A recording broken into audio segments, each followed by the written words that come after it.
listening to the Motherhood Experience, a podcast where you are part of the conversation with moms, for moms, and by moms. Let's jump into this episode with me, your host, Val Kleppen. Welcome, friends, to another edition of the Motherhood Experience podcast. I'm your host, Val. So excited to have you joining me today. This guest and this conversation we had, my mind was blown so many times. I can't wait to get into it, but I'm going to have to wait to get into it. One of the things that we talked about off camera was a story. She said, I hope you share this story. And I thought, oh yeah, wouldn't that be cute? But you know what? I'm going to do it. I'm going to do it now.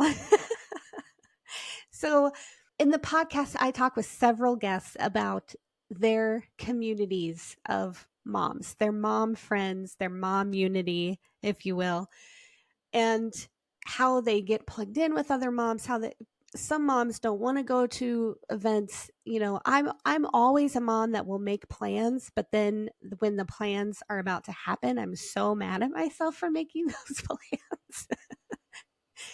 But I have a group of people and a community of people supporting me who they get that about me. They love me anyway, and praise God. But the story I want to tell, the very first guest I had on the Motherhood Experience podcast is my best friend from the 8th grade, Tiffany Asher. Tiffany shared her incredible story way back in episode 2. So however many years it's been, we've been friends since the 8th grade. It was a very long time ago, okay? For my 25th birthday, which was also a very long time ago, I was really struggling with turning 25. Even still to this day, my 25th birthday was the hardest birthday I have ever experienced in my life. I think there was something about it that signified the end of ignorant youth and, you know, really coming into responsible adulthood. And I mourned that a little bit. And it was really hard for me. That said, a group of friends were going to meet for dinner, and I had messaged them to ask, please don't make a big deal out of this. I don't want the wait staff knowing that it's my birthday. I don't want to be sung to. I was really in a funk about this birthday, which is so sad to me now. I wish I could turn 25 again. But here's the kicker. They were going to pick me up and take me to dinner. I get a knock at my door, and I'm dressed, ready to go. And I open the door, and there is Tiffany and the rest of my friends that had all made plans, and they were all wearing pajamas, and they all had little plastic tiaras on. They had a happy birthday tiara for me to wear, and they said, go put pajamas on. They had taken baked pizzas. We're going to bake pizza here. They had driven 90 miles one way, so 180 miles to go to Baskin Robbins to get me a Baskin Robbins ice cream cake, because that is my favorite thing in the world. I know some of y'all have Dairy Queen ice cream cake, if you want to call it that, and good for you. But if you have a Baskin Robbins near you and you are not doing Baskin Robbins ice cream cake, what is wrong with you? They drove 180 miles round trip, stuck this ice cream cake in a cooler, 90 miles, to bring it to me. And it would have been so easy for them to come and get me for dinner and just not mention to the wait staff that it was my birthday, because that's what I requested. But these friends who knew me on such a deep level, knew my heart, were like, you know what? Val's having a hard time, but we're going to make this a birthday to remember. It was the best birthday party of my life. It went from being the most stressful, painful in a lot of ways birthdays for me to experience, to being the best birthday experience I have ever had. And I share that story to say this. When you find your people, you nurture those relationships with your people. And if you don't have those people, I just want to encourage you to put yourself out there. Put yourself out there, join a group, go to an event, talk to a stranger. I mean, use discernment, but you know what I'm saying. You need to find your people, because when you're having a bad day, on a day that should be a good day, you need those people to rally around you and carry your heart when you don't have the strength to do it yourself. It is so critical as a mom. That was when I was 25. I didn't have kids. I didn't have any idea if or when I would ever have children. And that community mattered so much to me back then. It matters even more to me today. Find your people. But also, if you ever see a pajama party happening between my guest and I on the podcast, it stems from this. There's something so wonderful to me about pajama parties and pizza. So maybe we'll carry that on. With that story, I don't know if that will be of any value to you at all whatsoever, but I know that this conversation with my guest, Candace, will be so valuable. I met Candace when I attended a women's event. My neighbor and I drove 3+ hours one way to attend this women's event that Candace had organized. I met her, loved her immediately, basically. Spoke with her then, and now she's a guest on the podcast. I'm so thrilled to introduce you to Candace Alford. Welcome, everyone. I am here with Candace, who I'm going to have introduce herself momentarily. Candace and I met in a teeny tiny little town in South Dakota when I went to see Michelle Cachat from episode 17, I believe. Candace, welcome to the Motherhood Experience podcast. Thank you, Val. Thanks for having me here. Absolutely. It was within about 3 seconds of meeting you when I walked into the venue with my neighbor, and the first thing out of your mouth was, "Hi, I don't know you." I was like, this is my gal right here. Just getting right into it. So do you want to tell me a little bit about the ages and stages of kids you have and where you're at in motherhood today? Yes, absolutely. Well, I have 3 kiddos. My oldest is Lucas, and he's 10. He's in 4th grade. My middle is Evelyn, and she's in 3rd grade. She's 8. And my baby, which I can't believe it, is 6, and she's in 1st grade. I feel like I transitioned into this more independent stage with my kids, which I honestly never thought would ever happen when they were little, because they were all pretty close, and I stayed home with them, which was awesome. But so this is a new stage. But my oldest is getting into some of the sports, and so we're busy with that whole thing. But it's been a great transition. Difficult. My mother-in-law always said, little kids, little problems, big kids, big problems. And we're seeing that as we transition into the ages. So I kind of love that saying. It's so true. It is. It really puts things into perspective, doesn't it? Did I meet your mother-in-law? Yes. Was she at the event? She was there. Yep. Okay. Yeah. Yep. So tell me, when you were growing up, let's say from girlhood, did you play house? Did you play, like, was motherhood kind of always a role you went to? It's funny you asked that question, because what I'm going to tell you, you're probably going to laugh at, because then I'll tell you after why. But my sisters, I grew up with 5 sisters. There were 6 of us girls, no boys. And we were very imaginative. We went outside. We had a great backyard. And we would play orphans. We would play that. We didn't have parents.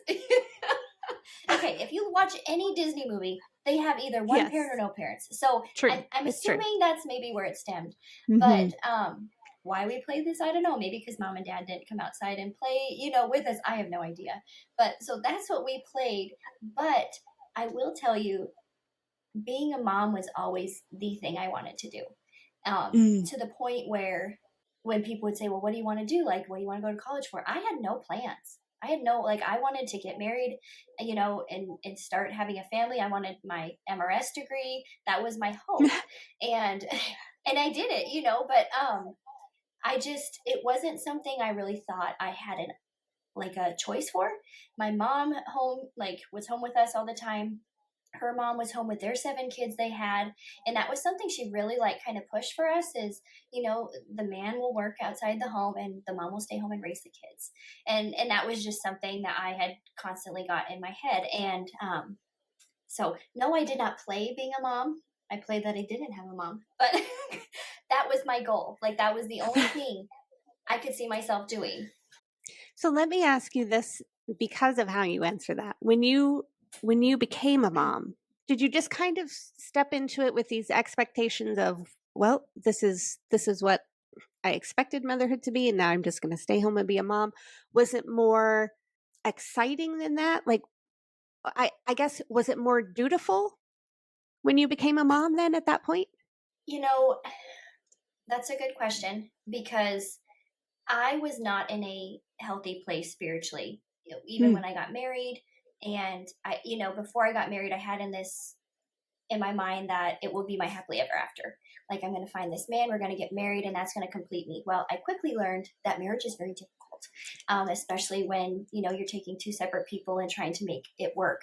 And then so in my mind, I thought, a kid, maybe that will complete me. And I went into this, just totally broken. And so my understanding of what I needed to be as a mom didn't really hit until I held my son for the first time, because it scared me. Like, you're holding this being that God made for you. I mean, created. You carry this baby for 9 months, and then now it's your responsibility. I mean, my eyes were open. I was like, I need to get myself together if I'm going to raise a human being. And so that was a huge eye opener for me. And it actually was at that point that I did really start slowly changing and going back to all that my parents had raised me to do. It's in Proverbs, it says, train up a child in the way they should go, and then when they're old, they won't depart from it. Well, that was me. I mean, I knew up here, but I struggled to make that heart connect. And so being a mom really kind of stripped away some of those scales to where I could see where God was taking me. So does that answer your question a little bit? Yeah, it does. And I think it's kind of a wonderful thing and not at all a coincidence also that your first child is your boy. There's such a difference in raising sons and daughters. And so for you to be in that place and then your first child is your son, I mean, maybe I'm reading too much into this, but I think that's a really powerful thing, honestly. Especially for you coming from a family with 6 daughters. Oh, yeah. and you have a son. So were you like when I had our daughter Haley, she was, the first Kleppen girl born since like the 1930s. They were all boys, and everybody told me that we were having boys, and I was like, well, here we go. And then she was born, and we had a daughter. And then when I got pregnant with Harlan, lightning had struck twice. We had 2 girls. Then of course Harlan passed away before I could deliver her. And then I got pregnant the 3rd time. I knew for sure it was a girl, obviously. But then I had my son, and I was like, I don't know what to do with this. Like, I only know girls. It was just me and my sister growing up here. I'd been pregnant with 2 girls already. Now I had the son, and I didn't know what to do. Did you feel was that part of your wake up call? Like, this is a son, and I don't know what to do with the boy. Well, you know how there's that saying, you make plans and God laughs? Yeah. Well, I totally, growing up with 5 sisters, I was like, okay, I've had enough girls. I'm ready for a boy.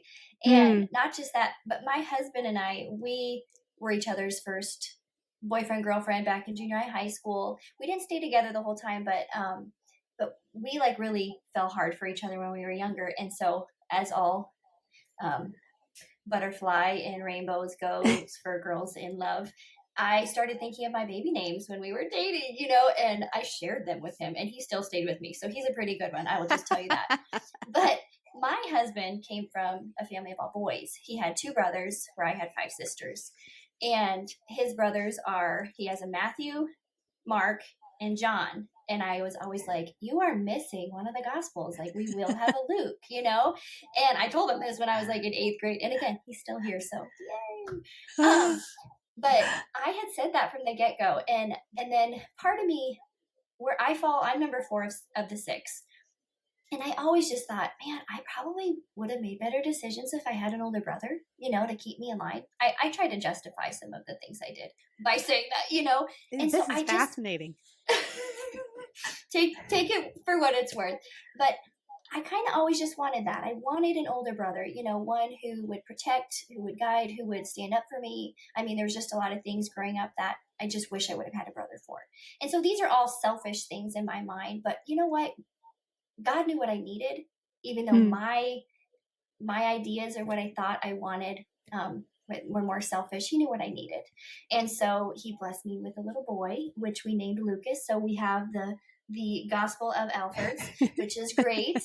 And his name actually means bringer of light. And I didn't realize how much I needed that light too. So, I mean, it's just the meaning of names has just blown me away. But so, yes, that has been a huge transitional thing for me. But it's been a great journey. Definitely one I wasn't sure what to do with, but it's been a good learning curve, I think, for both of us too. So, yeah. And so for the sake of the listening audience, you are a speaker, author, and I'll have your links and how people can get in touch with you down in the show notes, which is found in the show description. Some of you have asked me where you can find, where are these show notes you keep talking about? It's right in the description of the episode. So I know a little bit about your story, and when we met back in March, we talked a little bit, and then I found your podcast and listened to those episodes, and I know that you have been on a journey for many years now.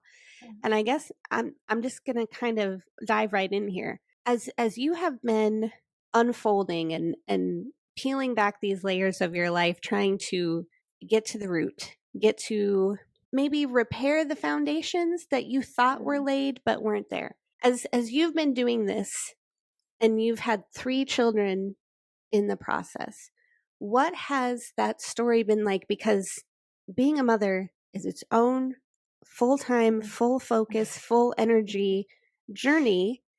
And in that, you're also trying to find out what you need to overcome, who you are in the Lord, all of this other stuff, which is also its own full-time mental tax journey of its own.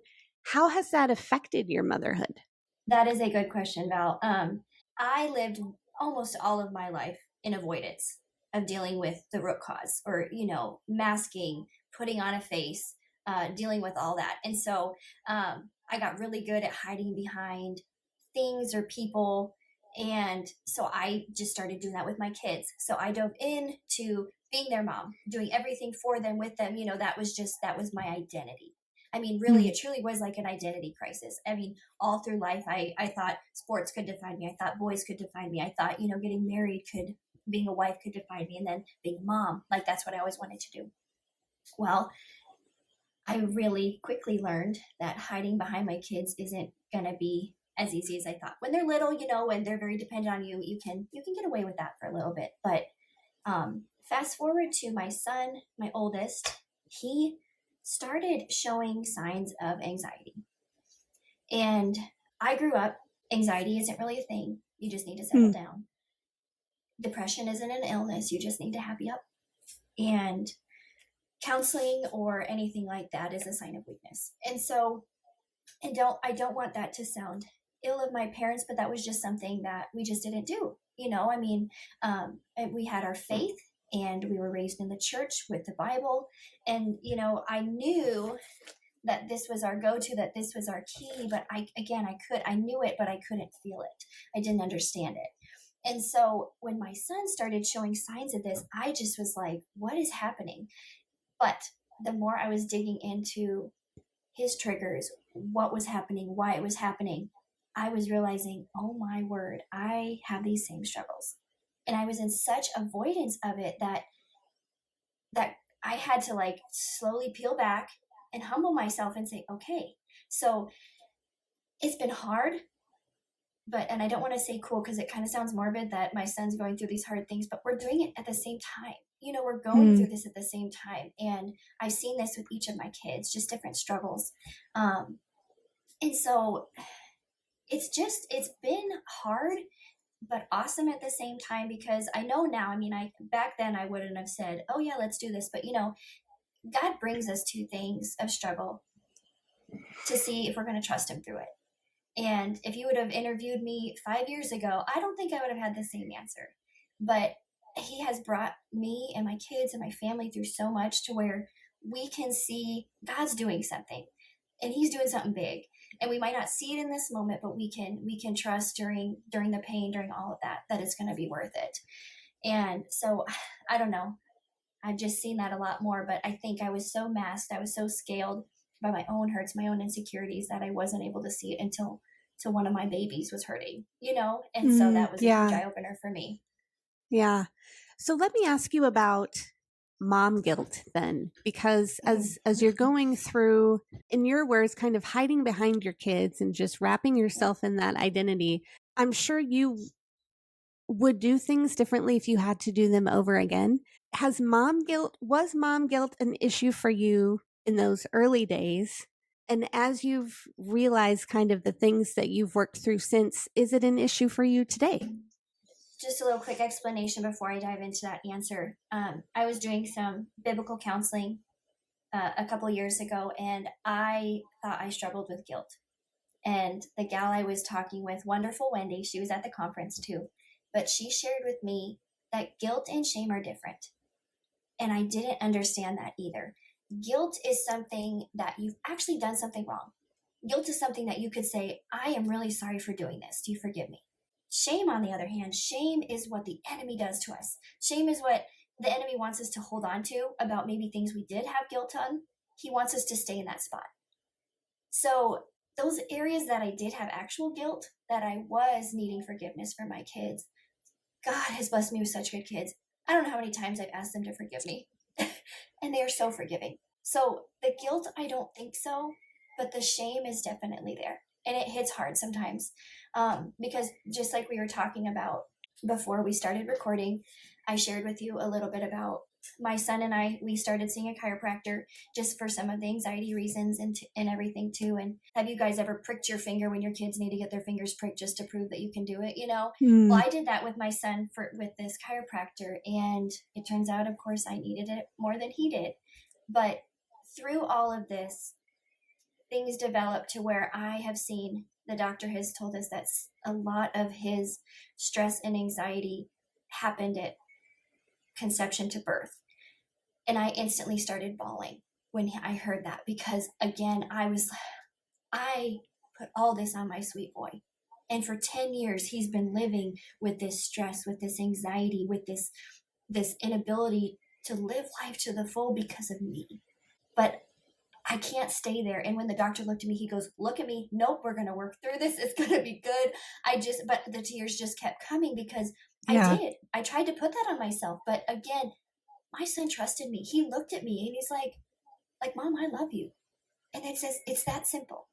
Because I think something as a mom that has really, and I am furthest from a perfect mom. I'm truly that one who's like, everybody quiet down, we're going to pray.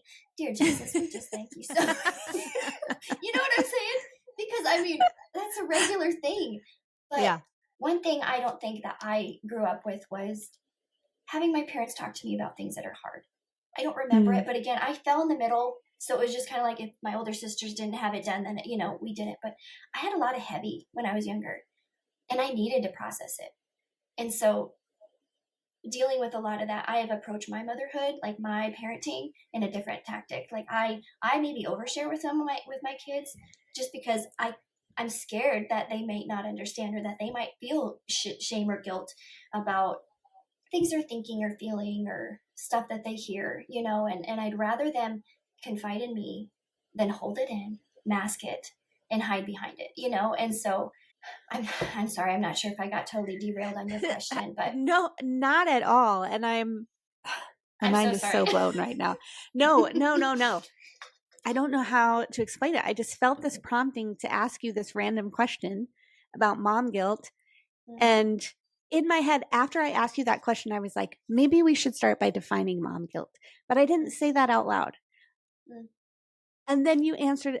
My mind is so blown right now. I might need a second to just collect myself. Well, Val, it took me when Wendy was sharing that with me about my own like healing process, I was so stuck in feeling guilt. I didn't understand that there was a difference. When in all reality, it was maybe like 25% actual guilt that I was struggling with, and the rest was shame. Mm-hmm. It was just those lies from the enemy, just that beating down, not allowing me to get past the guilt of that little portion of guilt I had left, and just trying to badger me to stay there. And so understanding that has really, it's helped me approach my life, my parenting, working on my marriage in that area. But, just to go in that direction of, okay, if I need to come clean about something, if I need to humble myself about something, this is what it is, and this is how I'm going to do it, and then we're going to peel the Band-Aid off and we're going to go forward.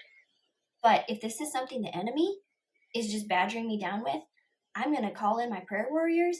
I'm going to just be open and honest with people that I need prayer, because that is what's going to, we have an army. We have an army to just fight alongside of us. And I have found that more so in these moms that I have in friends, my women, in our church and in our Bible studies, just people who are there.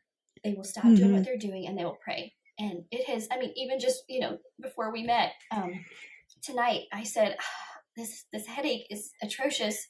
And you said, I'm going to pray for you. And here we are. So God has bigger plans, and I trust him with it. But. Yeah. Let's unpack that a little bit as far as community goes, because right now you live in a very tiny rural place. And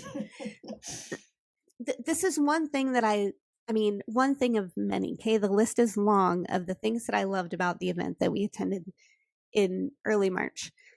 But one of the things I loved was this tiny little speck on the map had rich community roots. I felt in the couple of days that I was there, like I was missing out by not living there. You know what I'm saying?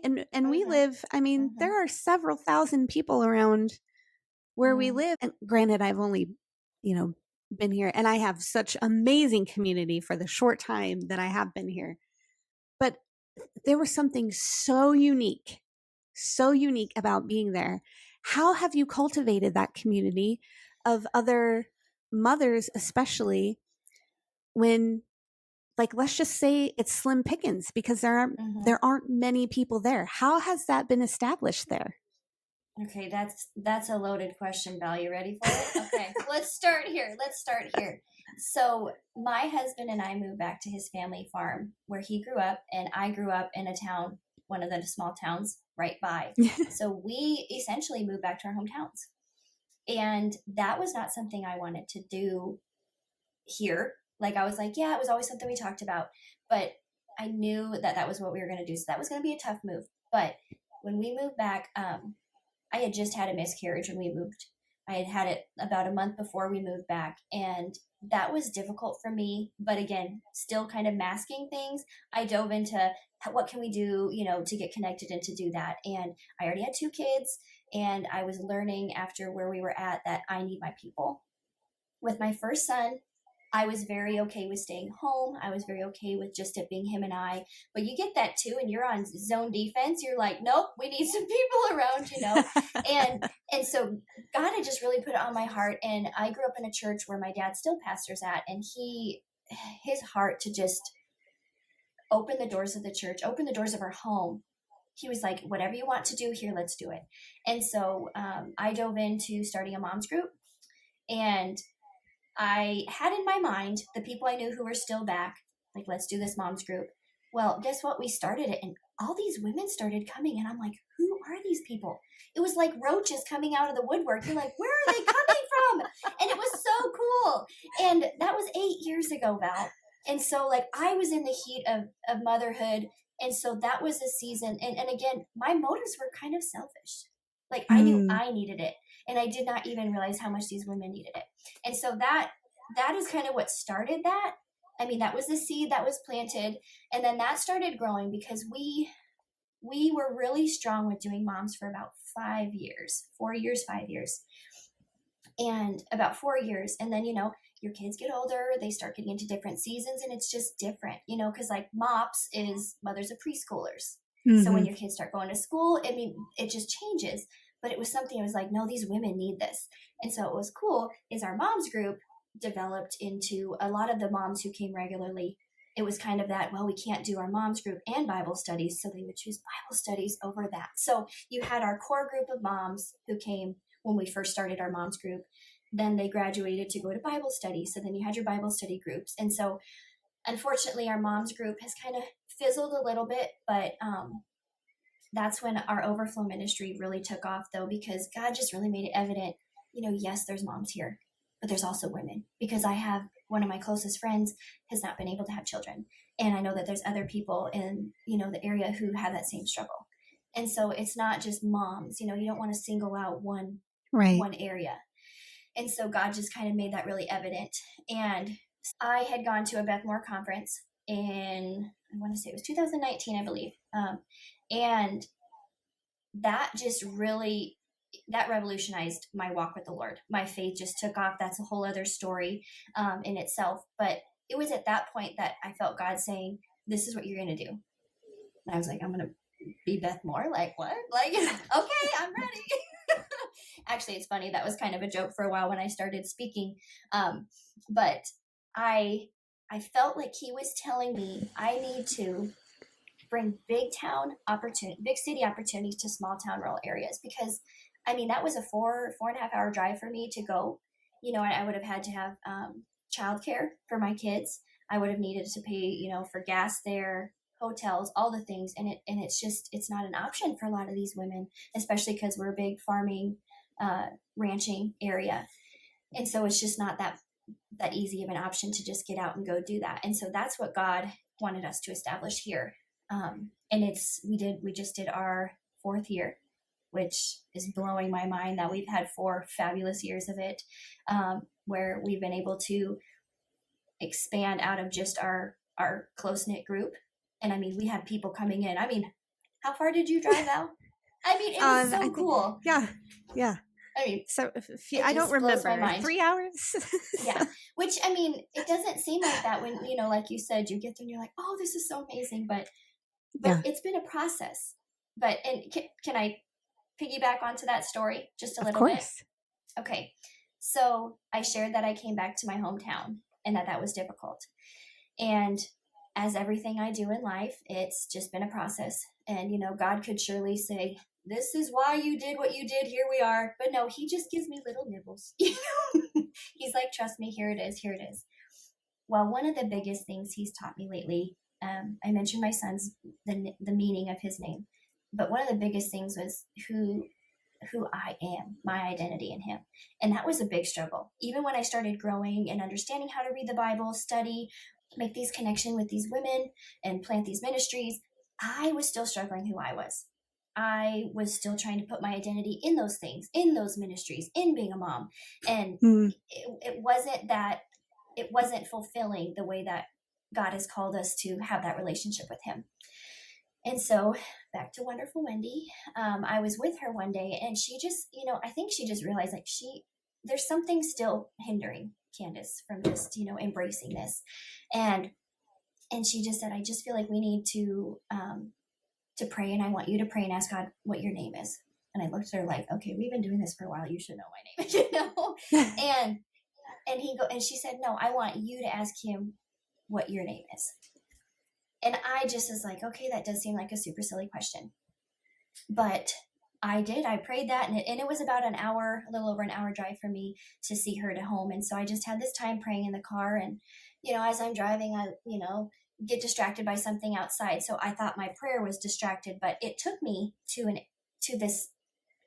I was having kids. And I always loved the name Lenora. I just loved it. It was such a beautiful name. I wanted to name all of my kids Lenora if they were girls, and it never happened. And I was like, okay, well, whatever, it's not a big deal. And so I just couldn't get that out of my head. And I was like, why does this keep coming up? And so then I felt like the Lord just saying, look it up. And so I went and I looked up the meaning Lenora, and it meant shining light and compassion. And I said, okay, like, cool. That's a cool meaning. And then he goes, go look up Candace. So I looked it up and I wrote them both down. And Candace meant full of light, clarity, and pure. And I was just looking at these names and these meanings, and I was like, okay, God, I'm not getting it. And he said, he didn't say it, like, I need to be clear. When God speaks to me, it's in my heart. It's not like, it's not the Morgan Freeman voice or anything like that comes over the loudspeakers. It is in here. But it was as clear as day. And he was saying, Candace, you have been full of light. You have always been full of light. You have been like pure, but I never felt pure. There have been so many things in my life that stripped me of that purity, that stripped me of that identity that I thought I could never have again. I never felt worthy. I never felt adequate to be who I knew I was supposed to be. And so he was telling me here, he said, okay, Candace, you've been full of light.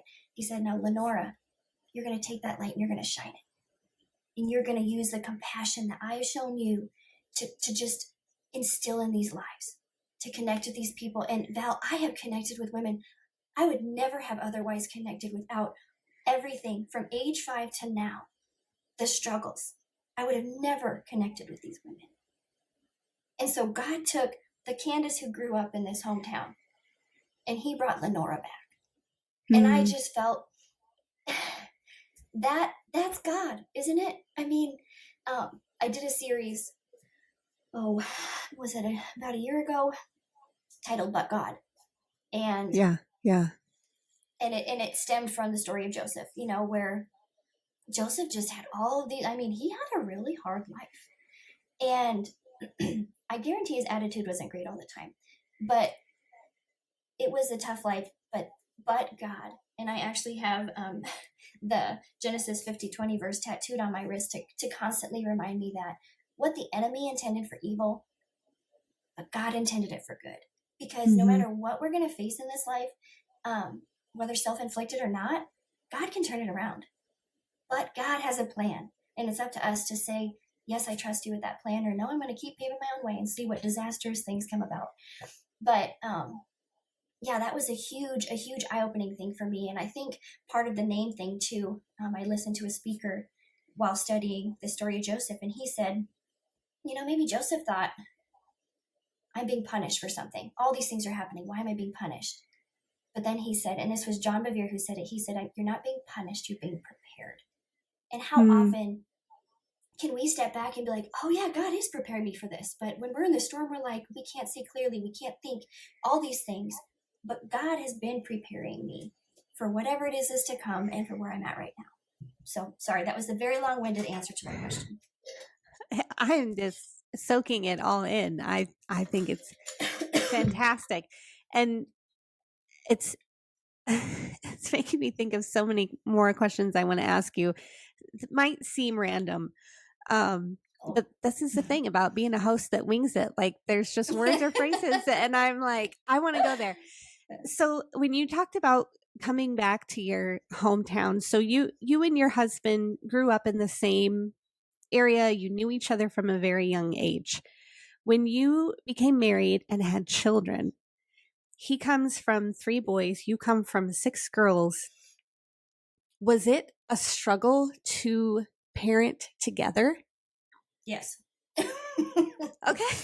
Even well, it's just funny that you say that, because even to this day, if one of our girls does something girly or whatever, he looks at me and goes, "There, girl, that's your job." And I'm like, "No," but yes, and it is, and again, that is a loaded question too, because women were more emotional and men are more, I'm just doing this,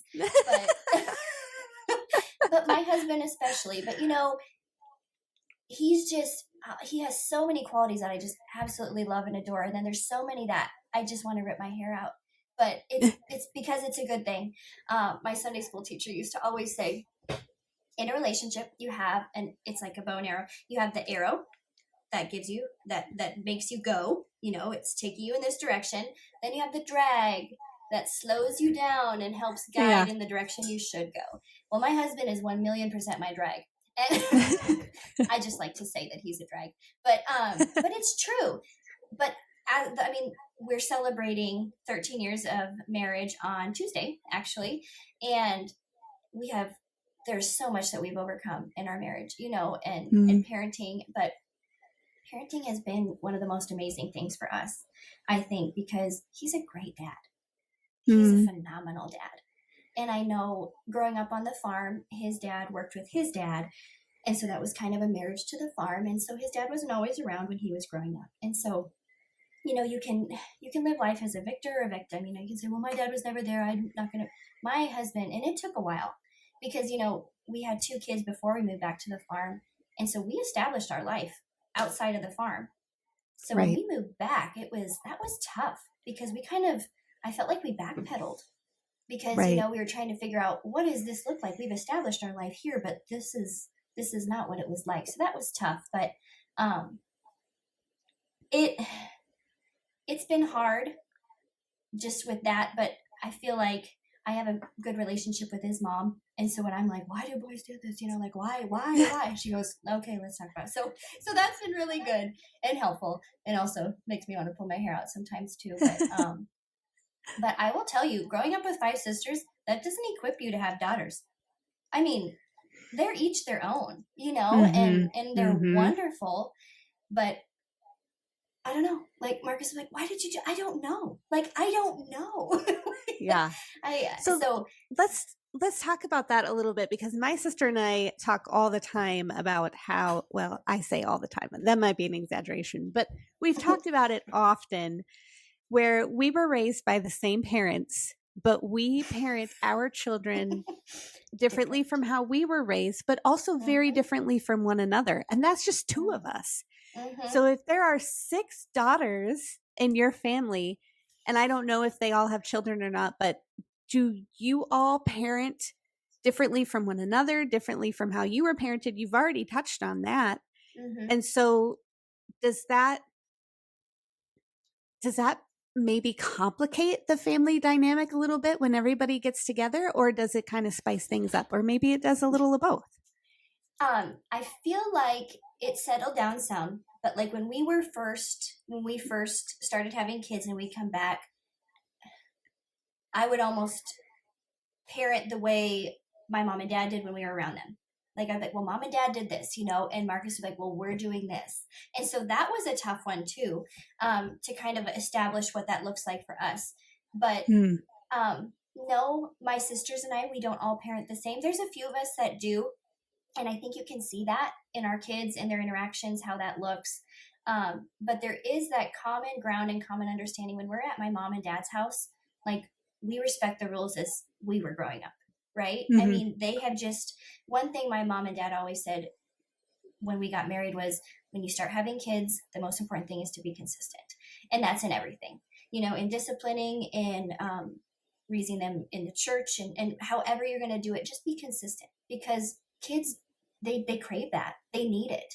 It's these families that are broken or that have struggles, that the kids are struggling, and it's a lot of it comes back to they don't know what to expect, and that's scary and that's hard. And so that consistency is really huge. And so that was a big takeaway from my parenting, and that's something that my husband and I feel have done pretty good with. But yeah, it was rough for a while because I thought my way, he thought his way, and here we are, 10 years later, still trying to figure out, but. Right. Well, and it's a continual learning thing. Every child is different, every situation, even if it's the same situation, every child is going to respond differently. Are there ways, especially in the last few years, are there ways that you have felt more empowered or more equipped as a mom because of the things that you've been discovering and working through? Yes. I think one of the things I really enjoy doing is I love reading my Bible out loud with my kids. And I'm saying that, and I'm not saying that as holier than thou, but I don't remember seeing my mom read her Bible like in front of people. But that's my mom's personality. She's just, more behind the scenes, more reserved. And And I didn't want my kids to just do it because I did it. I wanted them to understand. And so we talk about it. Like I'll ask questions. And the other night we were asking questions and my two oldest ones were answering. I'm like, those are rock star answers. Like, it was so cool. But because of that, I mean, you know, I feel like I have this relationship with my kids where we can talk about things. We can do that. And I think one of the biggest things, though, even more so than that, that is the most consistent we've done is prayer. As soon as we get in the car, it's almost just like, it's just routine now. I mean, my oldest son starts praying, and then my middle one, then my youngest, and then I close.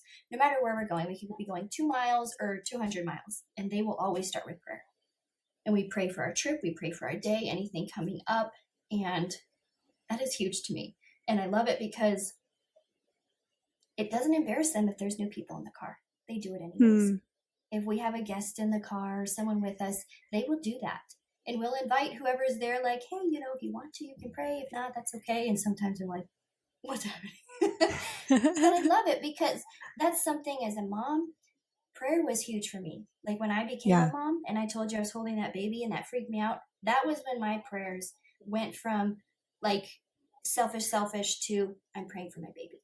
You know, so it started being about others, you know. And so that has probably been the biggest thing in my life, is my prayer life is established, because I've got friends, you know, when we did our Bible studies, when we branched off from the moms groups, I had a few gals in my group who they maybe have never been in a Bible study and probably haven't prayed out loud with people. And so I'd be like, does anybody want to pray? And they'd instantly like look down, you know, don't make eye contact with Candace, she'll call you out. And I'm like, no. They're like, well, you're just so good at it. I said, no, I'm just talking to God, you know? And they're like, well, you're good. I said, well, my husband would say she talks a lot, so that could be her thing. But no, it's because I've made that's such a special part of my time with the Lord, you know? And that was a journey too, figuring out the prayer, what that looks like, what it means. And that's one thing that I am very thankful for, that God gave me, and that's something I've been able to do with my kids.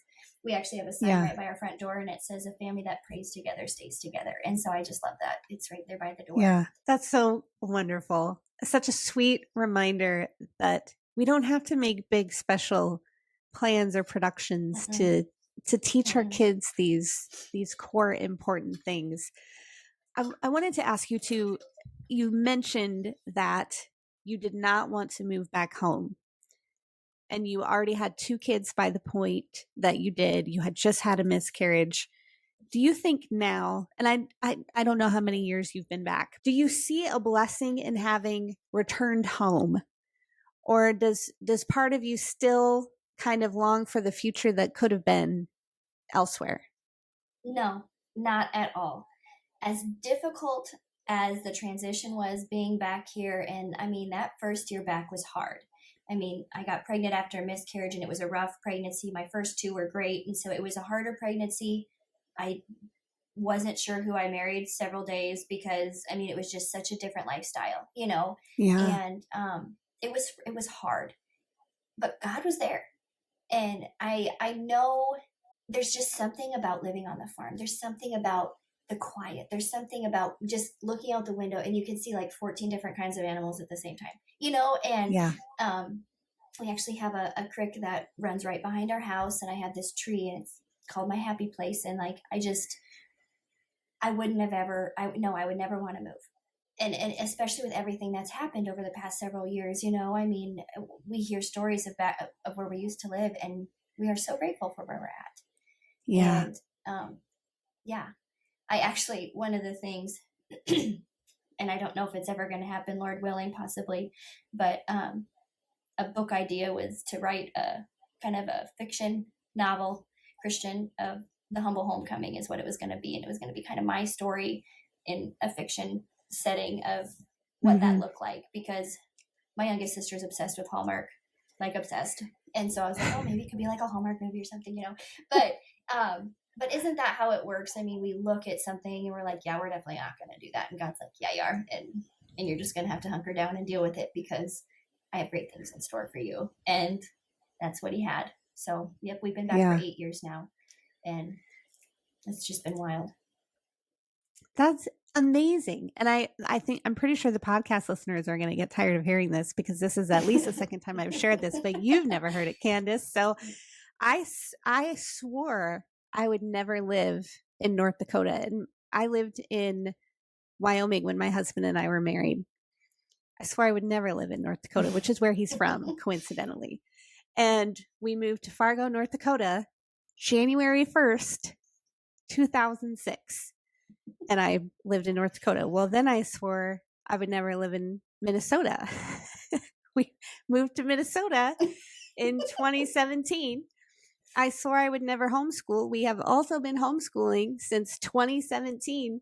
And so now I'm swearing that I'll never be a millionaire, because obviously it's genius. You're getting it, Val. It's just took a few years, right?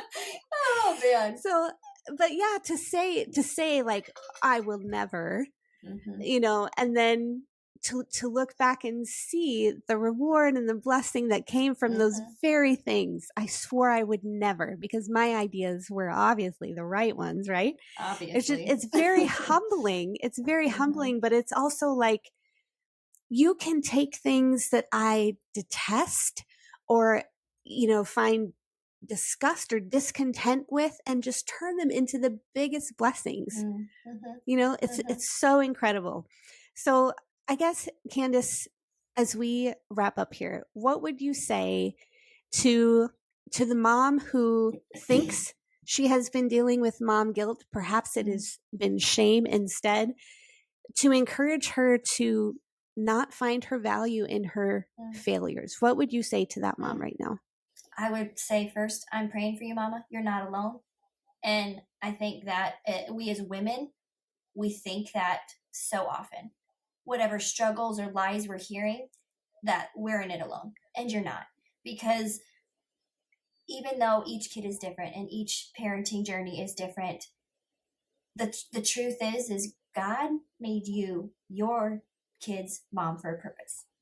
And so whatever struggles your kids are facing, it's on purpose. Whatever challenges you're going through, it's on purpose. And it's not because you're being punished, it's because you're being prepared. And God is preparing you, and he's using these opportunities, and we have the opportunity to see that or to just dismiss it. And so I would say, just first understand the difference between that guilt and that shame.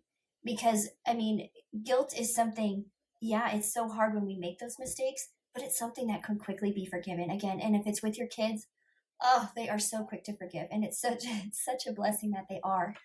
But if it's that shame, that's where I would encourage you, mamas, surround yourself with other mamas. Surround yourself with women who maybe have been in this season of life, who are like, you know what, you're right. This is hard, but look where it's going to take you. And so first and foremost, pray. And then kick the enemy out. Don't let him in. And surround yourself with people who love God, love you, and love your kids like they're their own. Because that's what's important. Because it takes a village, and it's so important to just do life together. Hear. Well, Candace, if people want to get in touch with you, I'll have that information down in the show notes. And y'all, I have known Candace for like 10 minutes since early March, but it feels like we have been friends for so much longer than that. I'm so grateful for you putting yourself out there, because had you not decided to follow that leading, to start that moms group all those years ago, to bring the big city opportunities to small rural town, I would not have gotten in my car and driven 3 hours to be graced with meeting you. So thank you, Candace. Thank you. God makes connections that we maybe will never make sense of this side of heaven, but I'm so thankful that God crossed our paths too, Val. So thank you. Thank you so much for joining us on today's episode of the Motherhood Experience podcast. To join our exclusive TME community, head over to themotherhoodexperience.com/learn more. Be sure to follow the Motherhood Experience on Facebook or Instagram, and please leave us a 5-star review wherever you listen to podcasts. If you're watching on YouTube, leave us a comment below, and we'll catch you next time.